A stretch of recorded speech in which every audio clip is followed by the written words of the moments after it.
हमारे पास एक्सएलटी 1.0 में total 36 element है और बाद में इसमें कुछ इनहेंसमेंट हुआ जिसके बाद एक्सएल 2.0 आया, जिसमें एक्सएलटी 1.0 के एलिमेंट्स को प्रॉपर्टीज को इनहेंस किया गया एज वेल एज कुछ नए एलिमेंट्स को ऐड किया गया। तो अभी हम बात कर रहे हैं कि जो टोटल 36 एलिमेंट जो 1.0 के जिनके बारे में जिसके और अल्फ़ाबेटिकल आर्डर में बात करेंगे। पहला हम बात करें अप्लाई इंपोर्ट्स। अप्लाई इंपोर्ट्स का यूज आप जानते हैं। अप्लाई इंपोर्ट्स का कोई भी चाइल्ड नहीं होता है। ये इंपोर्टेड स्टाइल शीट के प्रेफरेंसेस को बढ़ाने प्रेसिडेंस को बढ़ाने के लिए होता है। इसके अंदर केवल एक ही चाइल्ड अलाउ करता है एक्सेसल विथ परम, जो कि एक या एक से ज़्यादा हो सकता है, और इसका पेरेंट जब भी होगा एक सीक्वेंस कंस्ट्रक्टर होगा। सेकेंड वन बात करते हैं अप्लाई टेम्पलेट्स। इसका भी पेरेंट एक सीक्वेंस कंस्ट्रक्टर होगा। इसके अंदर जो चाइल्ड अलाउ करता है एक्सेसल शॉर्ट या एक्सेसल विथ परम अलाउ करेगा। साथ ही साथ इसके एट्रीब्यूट्स भी होते हैं। जैसे अप्लाई टेम्पलेट आप करते हैं तो उसमें आप दो चीज़ें कर सकते हैं, तो सेलेक्ट जिसमें आप एक एक्सप्रेशन देंगे, या दूसरा मोड कि अगर अप्लाई टेम्पलेट किया हमने mode equal to suppose that हमने लिख दिया book, mode equal to section, mode equal to chapter, तो इसे मोड भी अलाउ करता है।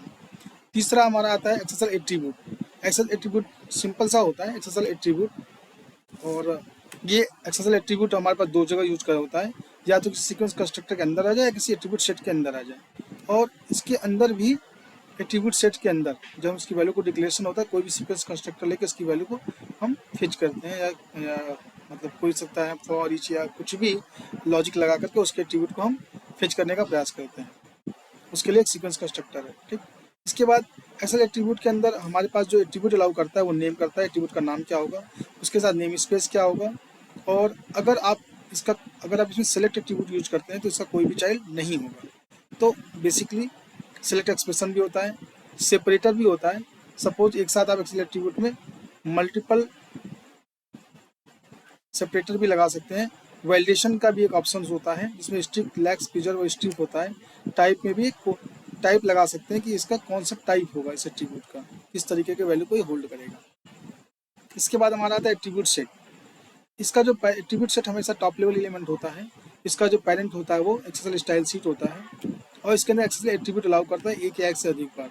और इसके अंदर जो हमारा आता है दो चीज़ें होती है, एक तो नेम होता है, दूसरा यूज एट्रीब्यूट सेट होता है एट्रीब्यूट सेट के अंदर। ओके, इसके बाद हमारा आता है excel call template. Excel call template जो हमारा यूज होता है किसी दूसरे टेम्पलेट को, नेम टेम्पलेट को कॉल करने के लिए। इसका भी पेरेंट कोई सीक्वेंस का कंस्ट्रक्टर हो सकता है। इसके अंदर जो चाइल्ड एलिमेंट होता है वो विथ परम होता है कॉल टेम्पलेट के अंदर। कॉल टेम्पलेट से क्या होता है कि जब किसी टेम्पलेट को कॉल करते हैं तो उस नाम का नेम टेम्पलेट एग्जिस्ट करना चाहिए जिसको कि हम उसके थ्रू फेच करते हैं, और कॉल टेम्पलेट का एक नाम होता है। इसके अलावा इसके चाइल्ड के नाम पे विथ परम होता है। इसके बाद हम बात करते हैं कैरेक्टर मैप की। कैरेक्टर मैप हमारा एक रूट लेवल एलिमेंट है। इसका पेरेंट जो हमारा एक्सेल स्टाइल शीट होता है, और इसका जो चाइल्ड होता है एक्सेल आउटपुट कैरेक्टर होता है। ये कैरेक्टर को डिफाइन करने के लिए यूज किया जाता है। इसके हमारे पास दो चाइल्ड एट्रीब्यूट्स होता है। पहला तो एक नाम हो गया कैरेक्टर मैप का, दूसरा यूज कैरेक्टर मैप। ये कैरेक्टर मैप क्या यूज करता है, इसके लिए क्यू नेम्स होता है, एक नेम है, उसको वो यूज करेगा। इसके बाद हम बात करते हैं चूज के लिए। जैसा कि आप जानते हैं चूज के साथ वेन और अदरवाइज होता है। ये एक सीक्वेंस, इसका भी पेरेंट सीक्वेंस कंस्ट्रक्टर होगा। इसके अंदर दो ही एलिमेंट्स अलाउ करते हैं, पहला एक्सेल वेन, दूसरा एक्सेल अदरवाइज। कंडीशन क्या, एक्सेल वेन हम मल्टीपल टाइम यूज करें जबकि एक्सेल अदरवाइज सिंगल टाइम होगा। अगर एक्सेल अदरवाइज में ऑप्शनल है कि उसको नहीं ले तो भी चलेगा, बट एक सिंगल एक्सेल वेन होना मैंडेटरी है, तो इसका कोई भी एट्रीब्यूट नहीं होता। एक्सेल कमेंट, इसका पेरेंट्स हमारा जो है सीक्वेंस कंस्ट्रक्टर होता है। इसके जो चाइल्ड होता है कमेंट का वो भी सीक्वेंस कंस्ट्रक्टर ही होता है, और इसमें एक सेलेक्ट लेते हैं एक्सप्रेशन। या तो हम कमेंट जो वैल्यू हो वो सीक्वेंस कंस्ट्रक्टर से क्रिएट करें या एक्सप्रेशन के द्वारा ले आए, ये दोनों एक साथ होल्ड नहीं करता है।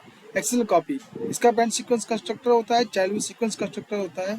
इसके जो एट्रीब्यूट्स हैं कॉपी नेम स्पेस यस और नो, जो कि ऑप्शनल है। इनहेरिटेंस नेम स्पेस यस और नो, ये भी ऑप्शनल है। यूज एट्रीब्यूट सेट्स, ये भी ऑप्शनल है। इसके अलावा वैलिडेशन है, ये भी ऑप्शनल है। Strict, lax, preserve, strict and name equal to tuning. इसके बाद हमारा excel decimal format. Decimal format जो हमारा पेरेंट लेवल एलिमेंट है, टॉप लेवल एलिमेंट है, इसका भी पेरेंट जो स्टाइल शीट होता है, और इसके अंदर कोई भी चाइल्ड एलिमेंट्स नहीं होता है। एक्सेल डेसिमल फॉर्मेट के अंदर केवल हमारे पास एट्रीब्यूट्स यूज होते हैं, जैसे name, decimal format, grouping separator, infinity, minus sign, NaN, not in number, percent, per mille, zero digit and pattern separator.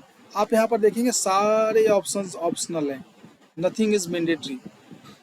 इसमें सारे ऑप्शनल हैं। इसके द्वारा हम किसी भी एक पर्टिकुलर नंबर को, लाइक जैसे कि किसी देश की करेंसी या किसी को, उस नंबर को हम स्ट्रिंग में फॉर्मेट करते हैं with the help of the format number function. एक्सेसर element क्या है, इसके बारे में हम लिखना भूल गए हैं, इसके पेरेंट जो चले। एक्सेसर एलिमेंट कुछ नहीं होता, जहाँ पे हमें किसी एक एलिमेंट को क्रिएट करना, वहाँ एक्सेसर एलिमेंट हम यूज करते हैं, जहाँ पर एक्सेसर एलिमेंट नेम में जो नेम देते हैं वो, और उसके अंदर जो वैल्यू हो गया तो सिलेक्ट के द्वारा कर दें, या उसके अंदर कोई सीक्वेंस कंस्ट्रक्टर के माध्यम से एक वैल्यू को क्रिएट करें, वो उस एलिमेंट की वैल्यू होगी। इसके बाद एक्सेल फॉल बैक है। एक्सेल फॉल बैक यूज होता है चेक करने के लिए कि ऐसा तो नहीं कि कोई हम 2.0 का फीचर यूज कर रहे हैं जो कि यूज में नहीं आ रहा है, तो फॉल बैक होता है। इसका पैरेंट सीक्वेंस कंस्ट्रक्टर होता है, चाइल्ड भी सीक्वेंस कंस्ट्रक्टर बेसिकली बहुत कम यूज किया जाता है। This is use for only to checking that कि हमारा लाइक एक्सएलटी में कोई प्रॉब्लम तो नहीं, हमने कोई गलत वैल्यू तो नहीं ले ली जो 2.0 का है 1.0 में ले रखा है, तो फॉल बैक के थ्रू उसको चेक करते हैं। एक्सेल फॉर ईच होता है। फॉर ईच क्या है, फॉर ईच बल्कि इटरेशन के लिए यूज किया जाता है, लूपिंग के लिए यूज करते हैं। इसका पैरेंट सीक्वेंस कंस्ट्रक्टर होता है, इसके जो चाइल्ड होता है एक्सेल स्टार्ट होता है और सीक्वेंस कंस्ट्रक्टर होता है। और इसके सेलेक्ट, इसका एट्रीब्यूट सिंगल होता है सेलेक्ट, फॉर इसके अंदर सेलेक्ट होता है जिसमें हम सीक्वेंस एक्सप्रेशन लिखते हैं, और ये मैंडेटरी है हमारा एट्रीब्यूट, इसका होना मैंडेटरी है। इसके बाद एक्सेल इफ है, इफ का पैरेंट सीक्वेंस कंस्ट्रक्टर होता है और चाइल्ड भी सीक्वेंस कंस्ट्रक्टर होता है। इसके अंदर एक एक्सप्रेशन होता है, टेस्ट एक्सप्रेशन होता है, यदि वो एक्सप्रेशन ट्रू हो जाता है तो वो इसके अंदर की वैल्यू आगे फॉरवर्ड होती है, अदरवाइज नहीं होती। Excel import, excel include. Import और इंक्लूड बेसिकली ये भी टॉप लेवल एलिमेंट्स है। इसका कोई भी चाइल्ड एलिमेंट नहीं होता, हमेशा एम्प्टी होता है। इसमें एक रेफरेंस देते हैं, हम एक रेफरेंस देते हैं किसी अनदर स्टाइल शीट का, और दोनों में अंतर ये है कि इंपोर्ट अगर होगा तो both the style sheet have the same precedence, sorry include के लिए, और इंपोर्ट के लिए imported style sheet have the lower precedence, उसका प्रेसिडेंस कम होगा। एक्सेल की है, एक्सेल की हमारा एक टॉप लेवल एलिमेंट है, और इसके अंदर सीक्वेंस कंस्ट्रक्टर अलाउ करता है। इसके अंदर 4 वैल्यू होती है, पहले उसका नेम होगा, की का नेम होगा, फिर मैच किस पे कर रहा है, यूज क्या करेंगे, और कलेक्शन यूआरआई भी हम यूज करते हैं। बेसिकली हम 3 ही यूज करते हैं, नेम, मैच और यूज, और इसको यूज करने के लिए हम एक्सेल की फंक्शन का यूज करते हैं, अदरवाइज ये यूज नहीं होता, दोनों होने मैंडेटरी है। Excel message, excel message is use to print the message during the process, और इसके लिए एक्सेल मैसेज यूज करते हैं। और इसका भी पैरेंट सीक्वेंस कंस्ट्रक्टर है, चाइल्ड सीक्वेंस कंस्ट्रक्टर है। सेलेक्ट में एक्सप्रेशन होता है, यहाँ पे की होती है टर्मिनेट यस और नो। यदि वो मैसेज आ रहा है तो केवल मैसेज शो करना है या प्रोसेस को वहीं से टर्मिनेट कर देना है। यदि टर्मिनेट यस होगा तो जैसे ही मैसेज प्रिंट होगा प्रोसेस भी टर्मिनेट हो जाएगा, अदरवाइज प्रोसेस कॉन्टिन्यूस बना रहेगा। इसके बाद नेम स्पेस एलियाज है। ये नेम स्पेस एलियाज जो हमारा टॉप लेवल एलिमेंट है, इसका कोई चाइल्ड नहीं होता। इसमें एक्सेसल्टी स्टाइल से प्रीफिक्स और रिजल्ट प्रीफिक्स लिखते हैं। इसमें हम क्या करते हैं, नेम स्पेस को चेंज करते हैं। एक्सेल नंबर, एक्सेल नंबर क्या होता है, इसका भी पैरेंट सीक्वेंस कंस्ट्रक्टर होता है। एक्सेल नंबर का कोई भी चाइल्ड एलिमेंट नहीं होता, यानी एक्सेल नंबर का कोई चाइल्ड एलिमेंट नहीं होता। एक्सेल डेसिमल फॉर्मेट का भी कोई चाइल्ड एलिमेंट नहीं होता।